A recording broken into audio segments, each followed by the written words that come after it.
કેમ છો મિત્રો? મજામાં? સંકલન ખૂબ ધ્યાન રાખજો, બહુ અગત્યનું આ ચેપ્ટર છે 12મા ધોરણ માટે. બરાબર, આપણે નેક્સ્ટ રીત તરફ આગળ વધીએ અને એ રીત છે આંશિક અપૂર્ણાંકની રીત. મિત્રો, સંકલનમાં તમને કોઈ પણ એક દાખલો આપવામાં આવે તો સૌપ્રથમ તમારે એ વિચારવાનું હોય કે આ જે દાખલો છે એ કઈ રીતે થાય, અને એ રીત સમજવા માટે કોઈ પણ રીત જે આપણે ચલાવેલી છે એ દરેક રીત ક્યારે ઉપયોગ થાય એ તમને ખ્યાલ હોવો જોઈએ. જો તમને એટલો ખ્યાલ હોય તો સંકલન 95% તમને ક્લિયર થઈ જાય. હવે એ જે 5% બાકી રાખ્યા એ 5%માં કોઈ અવનવો દાખલો હોય, કોઈ અટપટો એક્ઝામ્પલ હોય તો એ સમયે 2-3 રીતો મિક્સ થઈ અને એ દાખલો સોલ્વ કરવાનો હોય છે. તેવા 5% દાખલા બાકી રહે. 95% દાખલા જે તમને રીત કીધી છે તે રીત અને પેલા બ્લેન્ક પેજ ઉપર તમને જે લખાવ્યું છે એ રીતો જો એ તમને ખ્યાલ હોય તો તમને 95% ઇન્ટિગ્રેશન બહુ સરળથી તમે સમજી શકો છો. બરાબર, તો હવે આપણે આ જે રીત છે આંશિક અપૂર્ણાંકની રીત, એ રીતનો ઉપયોગ ક્યારે થાય એ પહેલા સમજીએ. બરાબર, હવે એ રીતનો ઉપયોગ ક્યારે થાય? જો આપેલ રકમમાં અંશ અને છેદ બંનેમાં બહુપદી હોય અને અંશ કરતા છેદમાં ચલની ઘાત વધારે હોય. હવે જ્યારે અંશ કરતા છેદમાં હું ચલની ઘાત વધારે કહું છું ત્યારે આપણે આગળ એક રીત લખાવી છે. જો છેદ કરતા અંશમાં ચલની ઘાત ઓછી હોય, હું બે એક જ શબ્દ થયા, છેદ કરતા અંશમાં ચલની ઘાત ઓછી અથવા અંશ કરતા છેદમાં ચલની ઘાત વધારે, બે એક જ થયું. પણ સમજો કે પેલા જે હતું છેદ કરતા અંશમાં ચલની ઘાત ઓછી, એમાં છેદમાં દ્વિઘાત પદ આવ્યું હોય અને અંશમાં સુરેખ હોય ત્યારે જ છેદનું વિકલન અંશમાં સેટ થાય. પણ સમજો જો છેદમાં ક્યુબ વાળો ઘાતની બહુપદી હોય અને અંશમાં સ્ક્વેરની બહુપદી હોય ત્યારે છેદનું વિકલન અંશમાં સેટ કરવામાં ડિફિકલ્ટ થાય. તો એવા સમયે આ રીતનો ઉપયોગ થાય. ક્યારે? ફરીથી, છેદ કરતા અંશમાં ચલની ઘાત ઓછી હોવી જોઈએ ત્યારે તમે આ રીતનો ઉપયોગ કરી શકો છો. બરાબર, હવે આ રીત જે છે એ શું છે? આંશિક અપૂર્ણાંક એટલે શું? તો એના માટે હું તમને સમજાવી દઉં. એ સમજીએ એના પહેલા ધારો કે એક એક્ઝામ્પલ હું કહું તમને, 1/x+1 પ્લસ 1/x+2. આવું કોઈ રકમ હોય, ઇન્ટિગ્રેશન નહીં, સિમ્પલ 1/x+1 પ્લસ 1/x+2. તો આનું સાદુરૂપ આપવામાં આપણે શું કરીએ? લસા લઈએ, x+2 આ બાજુ પ્લસ x+1 આ બાજુ અને છેદમાં તો કે x+1 into x+2. તો સાદુરૂપ શું થયું? તો કે 2x+3 ના છેદમાં x+1 x+2. હવે છેદમાં તમે x+1 x+2 નું વિસ્તરણ મલ્ટીપ્લિકેશન કરી દો તો x² + 3x+2. અંશમાં ચલની ઘાત છે 1 અને છેદમાં ચલની ઘાત છે 2. આ થયું. આ શું કર્યું? આપણે લસા લીધો. હવે એ જ લસાને નીચેથી તમે ઉપર તરફ જાઓ ને તો એ શું થઈ જાય? આંશિક અપૂર્ણાંક. આંશિક અપૂર્ણાંક તમને શું કરે કે જો તમને બહુપદી આપી હોય એ બહુપદીને ઇન્ટિગ્રેશન ઈઝીલી થઈ જાય, સરળતાથી થઈ જાય તેવા સ્વરૂપમાં ફક્ત કન્વર્ટ કરી આપે. ધારો કે પેલું જે પદ હતું, છેલ્લું પદ કયું આવેલું? તો કે 2x+3 છેદમાં x+1 x+2. બરાબર, હવે એનું તમે ઉપર છૂટા પાડી અને હતું એમને ઉપરનું પદ આવો તો ઉપર પદ કયું હતું? તો કે 1/x+1 પ્લસ 1/x+2. હવે આનું ઇન્ટિગ્રેશન પર શું થાય? log of mod x+1 plus log of mod x+2 plus c. બરાબર, જે છેલ્લું પદ હતું એ શું હતું? આપણે રકમ જેનું આંશિક અપૂર્ણાંક કરી આપણે કયા સ્વરૂપમાં લઈએ આવ્યા? તો કે 1/x+1 પ્લસ 1/x+2. તો આવું સરળ સ્વરૂપમાં તમને જે કન્વર્ટ કરી આપે એ છે આંશિક અપૂર્ણાંકની રીત. આપણે રીત સમજીએ. જોજો, જો આપેલ વિધેયમાં અંશ અને છેદમાં બહુપદી હોય કે જેમાં અંશ કરતા છેદમાં ચલની ઘાત વધારે હોય ત્યારે આ રીતનો ઉપયોગ થાય. જે આપણે વાત કરતી હતી, અંશ કરતા છેદમાં ચલની ઘાત વધારે હોવી જોઈએ. અંશ અને છેદ બંનેમાં બહુપદી હોય ત્યારે જ. બરાબર, ધારો કે p of x અને q of x એ બહુપદી છે. આ જે અંશ ને છેદમાં બહુપદીની વાત કરી એ આપણે ધારી લઈએ. ધારો કે એક p of x છે એક q of x છે. હવે આમાં ત્રણ પ્રકારની શક્યતા થાય. તમને જે બહુપદી આપ્યું હોય એના કંઈક ના કંઈક અવયવ તો પડે જ. જો અવયવ ન પડે તો એને એમને એમ રાખવાનું. બરાબર. હવે એની શક્યતાઓ કઈ? તો કે અવયવ પાડો ત્યારે સુરેખ અવયવ પડે. હવે અમુક વખત એવું થાય સુરેખ થાય પણ એક ના એક અવયવ પાછો રિપીટ થાય. જેમ કે હું તમને કહું કે ભાઈ એક બહુપદી આપણને આપી છે x² + 2x + 1, તો એના અવયવ શું પડે? x + 1 whole square. x + 1 સુરેખ પણ હોલ સ્ક્વેર છે એટલે બે વખત થયું ને, રિપીટ થયું, કહેવાય ને એક ના એક અવયવ બીજી વાર. બરાબર. એટલે એક શક્યતા તો કે સુરેખ પણ નોન રિપીટેડ, એક પણ રિપીટ હોય નહીં. બીજી શક્યતા સુરેખ પણ રિપીટ હોઈ શકે. અને ત્રીજી શક્યતા અવયવ ન પડે તેવી શક્યતા આપી દીધી હોય, એવો એક બહુપદી આપેલો હોય. તો આ ત્રણેય શક્યતામાં આ રીતનો ઉપયોગ કઈ રીતે કરવો તે આપણે જોઈએ. બરાબર. તો જો પહેલું p(x) ના છેદમાં q(x), જેમાં q(x) મતલબમાં આપણે અંશ સાથે કોઈ લેવા દેવા નથી, છેદમાં આપણે ખાલી જોવાનું રહે. બરાબર. ક્યાં જોવાનું રહે? છેદમાં. જોજો px/qx માં q(x) ના અવયવ સુરેખ અને પુનરાવર્તિત ન હોય. છેદના અવયવ પડવાના પણ કેવું? પુનરાવર્તન થવું જોઈએ નહીં. જેવું કે ભાઈ એક અંશ છે સ્મોલ ax + b અને છેદમાં x - c x - d. આ x - c અને x - d અવયવ પડેલા પણ બંનેના કેવા? બંને અવયવ કેવા છે? પુનરાવર્તન થાય છે. એકના એક અવયવ છે x - c અને x - d, બંને અલગ અલગ અવયવ થયા. જો આ રીતે છેદમાં આપેલ બહુપદીના અવયવ પાડી દો અને બે પડે અવયવ, ત્રણ અવયવ પડે, ચાર અવયવ, ગમે તેટલા અવયવ પડે, તો બધા નોન રિપીટેડ હોવા જોઈએ. બધા કેવા? Non repeated. જો એવું હોય તો is equal to capital A ગમે તે એક અવયવ પ્લસ કેપિટલ B બીજો અવયવ. જો ત્રીજો અવયવ હોય તો પ્લસ કેપિટલ C ત્રીજો પ્લસ કેપિટલ D ચોથો. જેટલા અવયવ હોય એટલા. ફરીથી અહીંયા બે જ અવયવ છે તો બે જ અવયવ વિશે ચર્ચા કરીએ.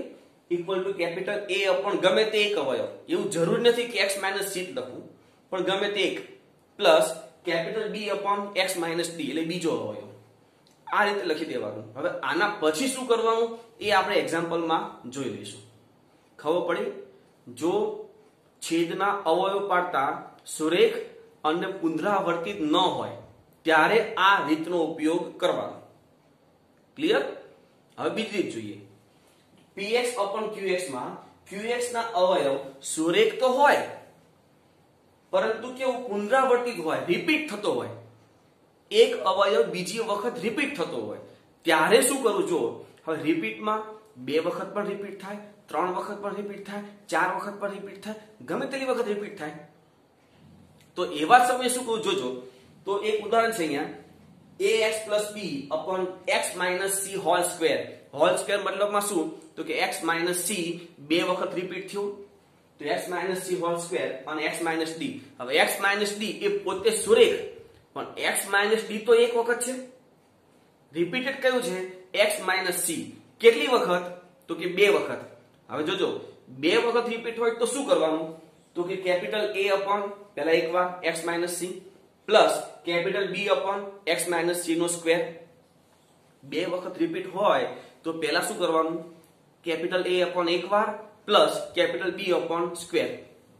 ધારો કે છેદમાં હોલ ક્યુબ હોય તો શું કરવાનું? તો કે A એક વાર plus B square plus C cube.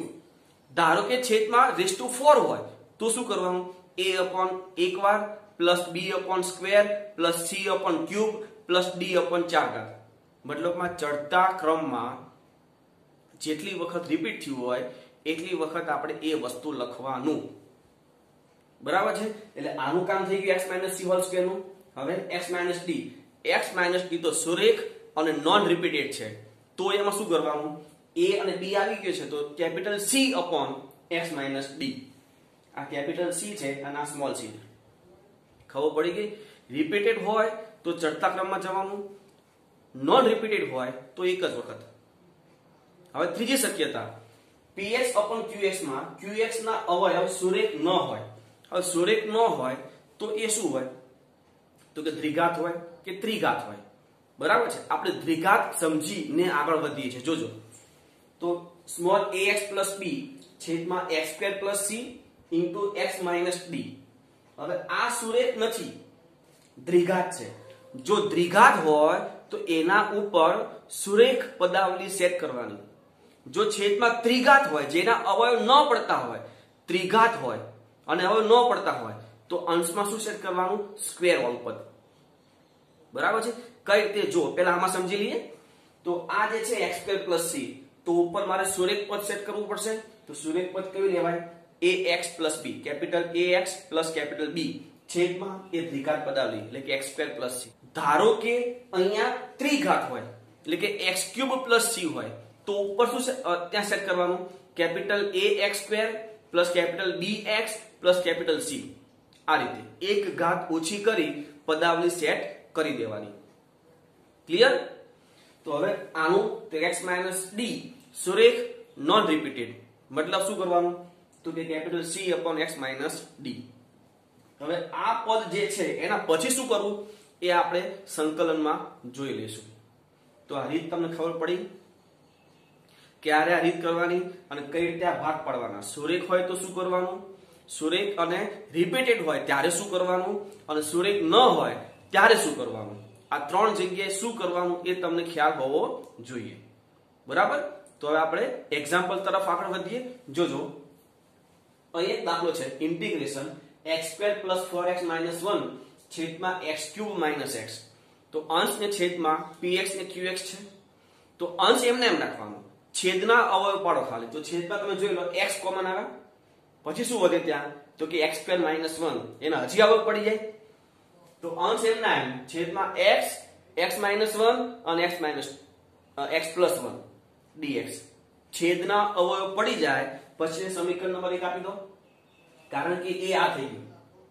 હવે એને આપણે આ સ્વરૂપમાં લખવું પડશે ને, તો લખીએ. જોજો જ્યારે આ જે સમજો આ રીત છે ને, આ રીતમાં કોઈ જગ્યાએ સંકલનનું ચિહ્ન છે? જો તો નહીં. એટલે આ રીત જે છે એ ફક્ત px ના છેદમાં qx નું સંકલન થઈ શકે તેવા સ્વરૂપમાં કન્વર્ટ કરી આપે. એટલે જ્યારે તમે આ રીતનો ઉપયોગ કરતા હોય ત્યાં સ્વરૂપના એટલા ભાગમાં સંકલન આવવું જોઈએ નહીં. આ ખાસ ધ્યાન રાખજો. બરાબર? જોજો તો પેલા આનું સાદુરૂપ આપવું છે તો સંકલનનો ઉપયોગ કરવાનો નથી.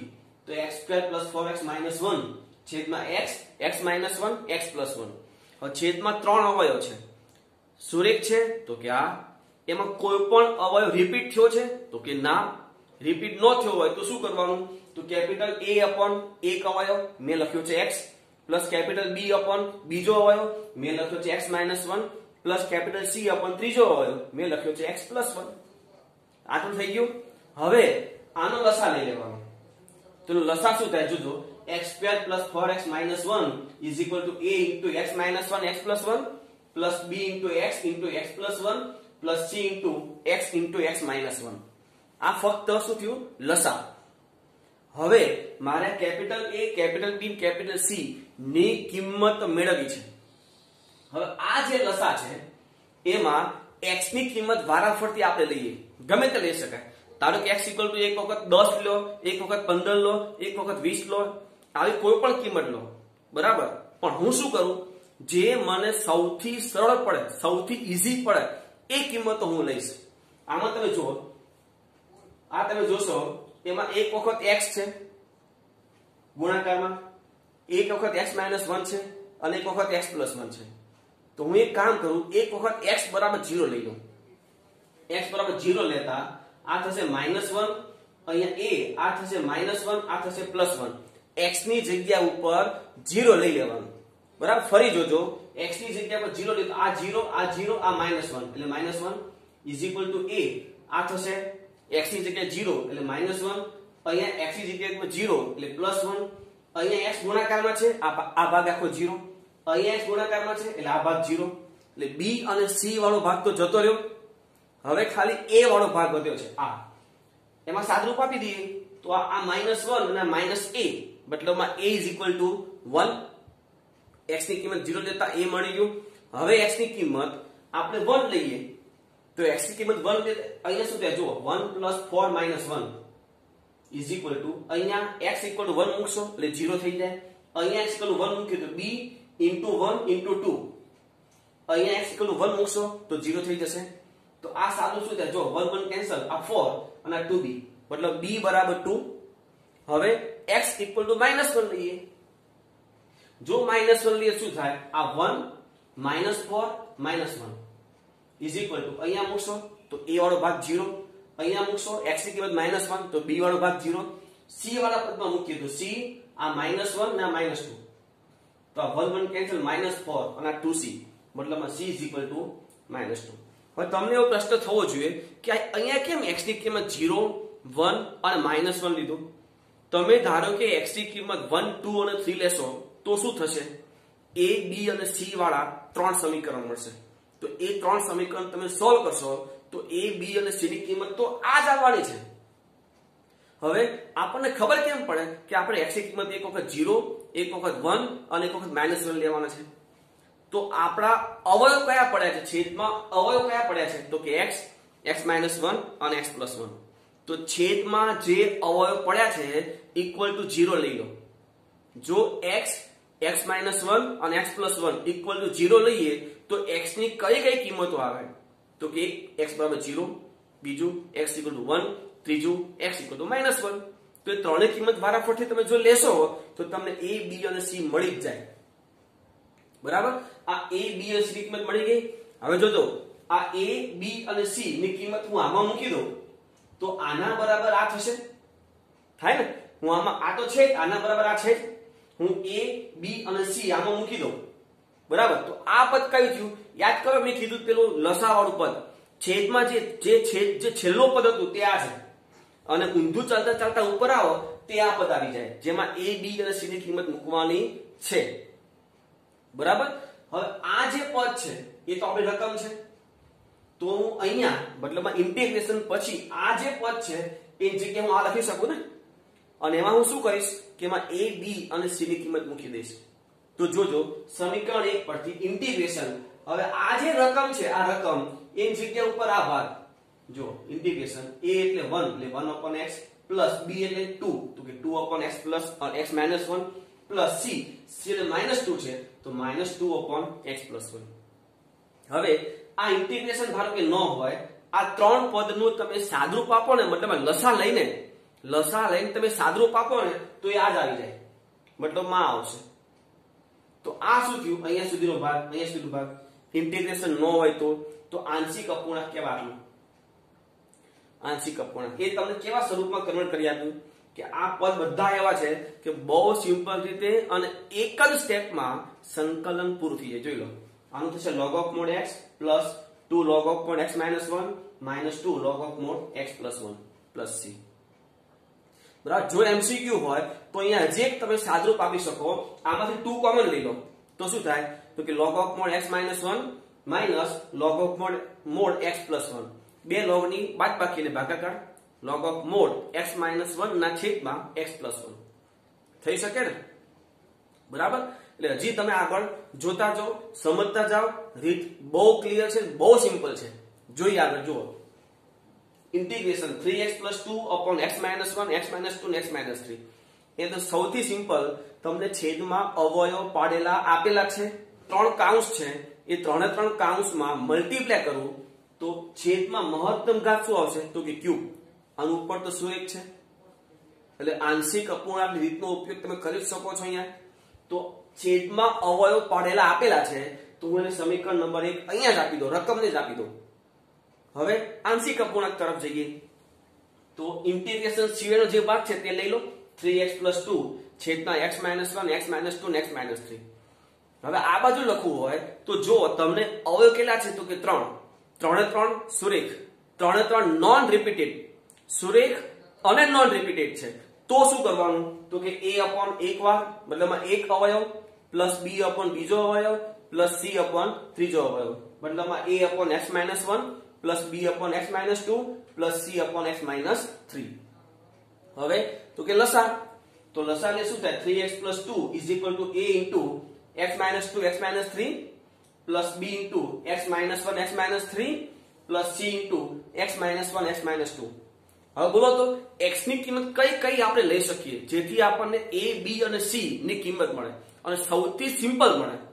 કઈ રીત લઈ શકીએ, કઈ કિંમતો લઈ શકીએ? અવયવ કયા છે? x - 1 x - 2 ને x - 3. ત્રણેય ઇક્વલ 0 લઈ લો તો x = 1 x = 2 અને x = 3 આપણે લઈ શકીએ. તો એક વખત x = 1 લેતા આ જે છે લસા લીધેલો ભાગ એમાં x ની જગ્યાએ 1 મૂકવાનો. તો જો આ 3 + 2 = a, આ -1 આ -2. આમાં મૂકશો તો 0 થઈ જાય એટલે b વાળો ભાગ 0. આમાં મૂકશો તો c વાળો ભાગ પણ 0. તો આ શું થાય? જો 5 અને 2a મતલબ a = 5/2. હવે x = 2 લઈએ તો આ થશે 6 + 2 a વાળો ભાગ 0. b વાળા ભાગની કિંમત મૂકીએ અહીંયા તો b * આ થશે 1 અને આ થશે -1. 8 = આ -b મતલબ શું થયું? b = -8. હવે x = 3 લેતા તો આમાં 3 મૂકીએ તો આ 9 + 2 આમાં x - 3 છે અને x ની કિંમત 3 મૂકશો એટલે a વાળો ભાગ 0, b વાળો ભાગ પણ 0, c વાળા ભાગમાં અહીંયા થશે 2 અને અહીંયા થશે 1 એટલે c * 2 * 1 મતલબ 11 = 2c તો c = 11/2. હવે આ જે a b અને c ની કિંમતો છે એ સમીકરણ નંબર 1 માં મૂકી દેવાય. તો સમીકરણ નંબર 1 એટલે આ રકમ છે આપણી. આ જે રકમ છે એ જગ્યાએ હું આ લખી શકું. આપણે લખવાનું થશે આ જ પણ એમાં કરવાનું શું તો કે a b અને c ની કિંમતો મૂકી દેવાની. તો સમીકરણ નંબર 1 પરથી ઇન્ટિગ્રેશન આની જગ્યા ઉપર આ જેમાં a = 5/2 / x - 1 પ્લસ b ની જગ્યા ઉપર -8 / x - 2 પ્લસ 11/2 / x - 3 dx. હવે સંકલન તો 5/2 log of mod x - 1 -8 log of mod x - 2 plus 11/2 log of mod x - 3 plus c. આગળ વધીએ. Integration 2x - 3 / x - 1 x - 2 x - 3 dx. આ જ છે આના જેવો જ આપણે થયો બરાબર. છેદમાં તમને અવયવ પાડેલા આપેલા છે એટલે રકમને જ આપણે સમીકરણ નંબર 1 આપી દઈએ. હવે સાદરૂપ પેલું આંશિક અપૂર્ણાંકનું સાદરૂપ આપીએ તો 2x - 3 / x - 1 x - 2 x - 3. હવે ત્રણમાં જે છેદના ત્રણ અવયવ છે બધા કેવા છે? સુરેખ અને નોન રિપીટેડ. મતલબમાં શું લખાય જમણી બાજુ = a / x - 1 એટલે ગમે તે એક અવયવ આપણે x - 1 લઈએ છીએ. a / x - 1 plus b / x - 2 plus c / x - 3. હવે આમાં જોજો જો તમે a / x - 2 લેશો b મતલબ આના સિવાય તમે બીજું ગમે તે લેશો તો a = -½ જ નહીં આવે. a = કિંમત ગમે તે -1 પણ હોઈ શકે 3/2 પણ હોઈ શકે પણ કિંમતો તો આ ત્રણ જ આવશે. abc ગમે તે હોઈ શકે કારણ કે હું લસાલો તો a * x - 1 નહીં આવે પણ તમે a / કંઈ બીજું લેશો તો a * ત્યાં x - 1 હોઈ શકે પણ કિંમતો તો આ ત્રણ જ આવશે જેમાં a b c એ અલ્ટરચેન્જ ગમે તે હોઈ શકે. બરાબર છે. તો હવે આ આપણે a b અને c વાળો ભાગ લખી દીધો. હવે શું કરવાનું? લસા. તો 2x - 3 = a * x - 2 x - 3 plus b * x - 1 x - 3 plus c * x - 1 x - 2. હવે x ની કિંમત તો કઈ કઈ લઈશું આપણે? તો 1 2 અને 3. તો પહેલા x = 1 લેતા તો અહીંયા 1 મૂકો શું થાય? 2 - 3 = a. અહીંયા 1 મૂકીએ તો -1 અહીંયા 1 મૂકીએ તો -2. આ b વાળો ભાગ 0 થઈ જશે, c વાળો ભાગ પણ 0 થઈ જશે. તો -1 અને 2a મતલબમાં a = -½ હવે x = 2 લેતા અહીંયા 2 મૂકીએ તો 4 - 3 = આ ભાગ 0 થશે. આ ભાગમાં શું થાય તો કે આ 1 અને -1 અને આ ભાગ તો કે 0 મતલબ 1 = -b મતલબ b = -1. હવે x = 3 લેતા તો 3 લઈએ શું થાય? જો 6 - 3 આ ભાગમાં x ની કિંમત 3 મૂકીએ તો a વાળો ભાગ 0 થઈ જાય. b વાળા ભાગમાં x ની કિંમત 3 મૂકીએ તો a ભાગ પણ 0 થાય અને c વાળા ભાગમાં x ની કિંમત 3 મૂકીએ તો આ c આ થશે 2 અને અહીંયા થશે 1 મતલબ c * 2 * 1. આ 3 અને આ 2c મતલબ c = 3/2. હવે અહીંયા a b અને c ની કિંમતો મળી ગઈ. હવે એ કિંમતો ક્યાં મૂકીએ આપણે સમીકરણ નંબર 1 માં. તો સમીકરણ નંબર 1 એમાં આ ભાગ છે, મતલબ એ જગ્યાએ લખવાનું આપણે આ છે, જેમાં a b અને c ની કિંમતો મૂકવાની થશે. બરાબર છે. તો સમીકરણ નંબર 1 પરથી I is equal to integration a એટલે -half upon x minus 1 plus b એટલે -1 upon x minus 2 plus c એટલે 3/2 upon x minus 3 dx. હવે is equal to -half આનું સંકલન log of mod x minus 1 minus આ minus થઈ જાય ને, minus log of mod x minus 2 plus 3/2 log of mod x minus 3 plus c. એટલે આ રીતે મિત્રો આપણે આંશિક અપૂર્ણાંકની રીત કરી શકીએ છીએ. હજી આપણે આગળ દાખલા જોવા છે, તમે આપણે પહેલા લખી લો. તો મિત્રો આગળ વધીએ આપણે. તો જોજો આગળ integration x³ - 6x² + 10x - 2 upon x² - 5x + 6 dx. મિત્રો અહીંયા તમે જો છેદ કરતા અંશમાં ચલની ઘાત વધારે છે, અંશમાં ચલની ઘાત વધારે છે, પણ આંશિક અપૂર્ણાંક માટે શું જોઈએ? છેદમાં ચલની ઘાત વધારે જોઈએ. બરાબર. અહીંયા તો અંશમાં વધારે છે. આનો મતલબ શું થાય? અહીંયા અત્યારે આપણે આંશિક અપૂર્ણાંક કરી શકતા નથી. તો શું કરીએ? આપણે સિમ્પલ જે ભાગાકાર કરતા હતા એવો ભાગાકાર કરીએ. બરાબર. જે અંશ છે એને આપણે અંદર લખીએ, જે છેદ છે એને આપણે બહાર લખીએ. હવે x³ છે, જો મારે x³ લાવવા હોય તો આને કોના વડે ગુણવું પડે? તો કે x વડે. તો x વડે ગુણીએ તો આ x³ - 5x² + 6x. બાદબાકી કરીએ એટલે આ પ્લસ નું માઈનસ થઈ જાય, આ માઈનસ નું પ્લસ થઈ જાય અને આ પ્લસ નું માઈનસ થઈ જાય. આ x³ કેન્સલ, આ -x² અને આ 4x. એક સ્ટેપ નીચે ઉતારીએ એટલે -2. હવે અહીંયા -x² છે. હવે મારે -x² લાવવા હોય તો આ x² ને કોના વડે ગુણવું પડે? તો -1 વડે. તો આ -1 ને ગુણીએ તો -x² + 5x - 6. બાદબાકી કરીએ એટલે કે નિશાની ચેન્જ કરીએ તો આ માઈનસ નું પ્લસ, પ્લસ નું માઈનસ અને માઈનસ નું પ્લસ. એટલે આ x² કેન્સલ, આ -x અને આ +4. મતલબમાં શું થયું? -x + 4, જેને હજી x² - 5x + 6 વડે ભાગાકાર કરવાનો બાકી છે એવું આપણે કહી શકીએ, જેને આપણે આ શેષ કહેતા હતા. બરાબર ને? અને આ ડિવાઇડેશન તો તમને ખ્યાલ જ છે. તો આ જે ભાગાકાર થયો છે એ આપણે લખીએ, આપણું જે સંકલન છે એને લખીએ. પેલા શું લખાય જોજો. તો ઇન્ટિગ્રેશન, આ તો ડિવાઇડેશન થઈ ગયું છે આપણે, તો કે x - 1. હવે કોને હજી ભાગવાનું બાકી છે? તો કે -x + 1. પણ એના પર શું લખીએ? આગળ માઈનસ છે એટલે ઉલટાઈ દઈએ, 4 - x. તો 4 - x ને હજી આપણે x² - 5x + 6 વડે ભાગાકાર કરવાનો બાકી છે એમ કહી શકીએ. મતલબમાં આમ લખાય. બરાબર ને? ઓકે. હવે આ x - 1 એનું ઇન્ટિગ્રેશન અલગ કરી દઈએ અને આનું ઇન્ટિગ્રેશન અલગ કરી દઈએ. ઇન્ટિગ્રેશન અલગ તો કરી દઈએ પણ છેદમાં જે છે એના અવયવ પણ પાડી દઈશું, x - 3 અને x - 2 dx. હવે તમે આમાં જોઈ લો, અંશ કરતા છેદમાં ચલની ઘાત વધારે થઈ ગઈ. મતલબમાં હવે આપણે આંશિક અપૂર્ણાંકનો ઉપયોગ કરી શકીએ છીએ. તો આને સમીકરણ નંબર 1 આપી દો. આમાં આંશિક અપૂર્ણાંક કરવું છે, આનું તો સંકલન થઈ જશે ને. આમાં આંશિક અપૂર્ણાંક કરવું છે તો શું એ જોજો. હવે 4 - x upon x - 3 x - 2 equal to a upon x - 3 plus b upon x - 2. કારણ કે જે છેદના અવયવ છે બંને સુરેખ અને નોન રિપીટેડ છે, પુનરાવર્તિત નથી. તો આ રીતે બે ભાગ કરી દેવાના. હવે લસા, તો 4 - x is equal to a into x - 2 plus b into x - 3. હવે x ની કિંમત તો કઈ લઈશું? તો જે અવયવ છે એના પરથી આપણને ખ્યાલ આવે, એટલે કે x = 2 અને એક વખત x = 3. તો x = 2 લેતા અહીંયા 2 મૂકેલું, 4 - 2 is equal to આમાં લેશું તો a વાળો ભાગ જતો રહેશે, 0 થઈ જશે. અહીંયા મૂકશું તો b into -1. તો આ 2 અને -1 મતલબ b is equal to -2. હવે અહીંયા x = 3 લઈએ તો અહીંયા શું થાય? 4 - 3, અહીંયા a into 1 થશે અને 3 - 2 એટલે 1. b વાળો ભાગ શું થઈ જાય? 0. તો અહીંયા શું વધ્યું?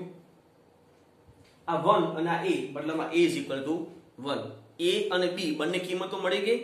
એ સમીકરણ નંબર 1 માં મૂકી દઈએ તો I = integration x - 1 dx plus હવે integration એના પછી આ જે ભાગ છે એની જગ્યાએ શું લખશું આપણે આ, પણ આમાં શું કરવાનું, a અને b ની કિંમતો પણ મૂકી દેવાની. તો શું થાય જુઓ, 1 upon a ની કિંમત 1 છે એટલે 1 upon x - 3 પ્લસ b ની કિંમત -2 છે તો -2 upon x - 2 dx. હવે બધું સંકલન કરી દઈએ તો આનું x²/2 - x પ્લસ આનું log of mod x - 3 આ માઈનસ અને log of mod x - 2 plus c. બરાબર છે. એટલે આ ખાસ ધ્યાન રાખજો, ઘણી વખત આ જે છે ડિવાઇડેશન કરવાનું એ વિદ્યાર્થીઓ ભૂલી જાય છે અને ડાયરેક્ટ આંશિક અપૂર્ણાંક શરૂ કરી દે છે. બરાબર, એટલે આ મિસ્ટેક થાય નહીં એ ખાસ ધ્યાન રાખવાનું. આંશિક અપૂર્ણાંક કરો તે છેદમાં ચલની ઘાત વધારે હોવી જોઈએ, આ ખાસ ચેક કરી લેવાનું. બરાબર છે. ઓકે, હજી આપણે જોઈએ જુઓ તો ઇન્ટિગ્રેશન x²/2x² + 1 * x² - 1 dx. મિત્રો આ દાખલો છે ને એમાં તમે જુઓ આખા પદમાં x ના સ્ક્વેર વાળા પદ જ છે, આખા પદમાં છે ને. તો આમાં આંશિક અપૂર્ણાંક કરવા માટે હું આપણી સરળતા માટે હું એક કામ કરું, x² = p ધારી લઉં. આપણે અહીંયા સંકલન તો કરવું નથી આંશિક અપૂર્ણાંકમાં, કારણ કે આંશિક અપૂર્ણાંક થઈ જાય પછી સંકલનના સ્વરૂપમાં આપણે ત્યાં મૂકીએ છીએ. પણ આંશિક અપૂર્ણાંક કરવા માટે આપણી સરળતા ખાતર આ જે તમામ x² છે એ x² = p ધારી લઉં. શું કરું જોજો, અહીં સરળતા ખાતર x² = p લેતા જો આવી કોઈ ધારણા એ ઇન્ટિગ્રેશન ની અંદર ન થાય, પણ આપણે ઇન્ટિગ્રેશન ની અંદર નથી કરતા, આપણે ફક્ત આંશિક અપૂર્ણાંક મતલબમાં બે ભાગ પાડવા માટે જ કરીએ છીએ. જોજો તમે તો આ શું થાય, p/2p + 1 * p - 1. તો છેદમાં એવું કરવા શું થઈ ગયું, નોન રિપીટેડ સુરેખ અવયવ થઈ ગયા. તો હવે શું કરવાનું, તો કે a/2p + 1 + b/p - 1 લસા. તો p = a * p - 1 + b * 2p + 1. હવે લસા લઈ લીધો. હવે શું કરવાનું, તો કે p ની કિંમતો તો p - 1 એ 2p + 1 છે તો એક વખત આપણે p = 1 લેતા તો આ 1 a વાળો ભાગ 0 થઈ ગયો પ્લસ b આ શું થાય 2 + 1 એટલે 3 મતલબ b = 1/3. હવે p = -½ લઈએ તો આ -½ = a આ શું થાય -½ - 1 એટલે -3/2. b વાળો ભાગ તો 0 થઈ જાય. તો હવે આ 2 2 કેન્સલ, માઇનસ કેન્સલ મતલબમાં a = પાછું 1/3. હવે તો કે સમીકરણ 1 પરથી એટલે કે આમાં, હવે આમાં જ્યારે ઇન્ટિગ્રેશનમાં કિંમત મૂકીએ, ધ્યાન રાખજો ઇન્ટિગ્રેશનમાં કિંમત મૂકીએ એટલે p જે આપણે લીધો છે તે a અને b આ ત્રણેય કિંમતો મૂકવી પડશે, કારણ કે આ સરળતા ખાતર આપણે અહીં સુધી પહોંચી ગયા છે. હવે જોજો સમીકરણ 1 પરથી ઇન્ટિગ્રેશન a ની કિંમત તો કે 1/3 upon 2p + 1 છે પણ 2x² + 1 લખવું પડે, અને ઇન્ટિગ્રેશનમાં જે સરળતા ખાતર p લીધું છે એ ઇન્ટિગ્રેશનમાં p ના લખાય. બરાબર છે. પ્લસ b એટલે 1/3 અને છેદમાં x² - 1 dx. હવે તો કે 1/3 આગળ લઈ લઈએ, આને સંકલન થઈ શકે તેવા સ્વરૂપમાં મતલબમાં √2x² + 1 dx plus 1/3 integration 1 x² - 1 dx. આ 1/3 x નો સહગુણક 1/√2, આ સ્વરૂપ છે 1/x² + a² પણ a = 1 છે એટલે tan ઇન્વર્સ √x પ્લસ 1/3 આ સ્વરૂપ છે 1/x² - a² પણ a = 1 છે એટલે ખાલી શું થશે 1/2 log of mod x - 1 upon x + 1 plus c. બરાબર છે. આગળ ચાલીએ. છઠ્ઠો દાખલો ઇન્ટિગ્રેશન x² + 1 છેદમાં x² + 2 * 2x² + 1 dx. મિત્રો આમાં પણ તમે જોઈ શકો છો તમામ પદ ચલ વાળા તમામ પદ x² જ છે. આમાં પણ એવું હતું ચલ વાળા બધા જ પદ x² છે. જોજો બીજા કોઈ x ન હોવું જોઈએ, x³ ન હોવું જોઈએ, ચલ વાળા બધા જ પદ x² છે. તો આ રીતનો ઉપયોગ પાછો આપણે આમાં કરી શકીએ. બરાબર છે. તો આમાં પણ એક જો અહીં સરળતા ખાતર x² = p લેતા તો p + 1 છેદમાં p + 2 * 2p + 1 છેદમાં જો બે અવયવ છે બંને સુરેખ અને નોન રિપીટેડ છે તો = a/p + 2 + b/2p + 1. હવે લસા તો p + 1 a * 2p + 1 + b * p + 2.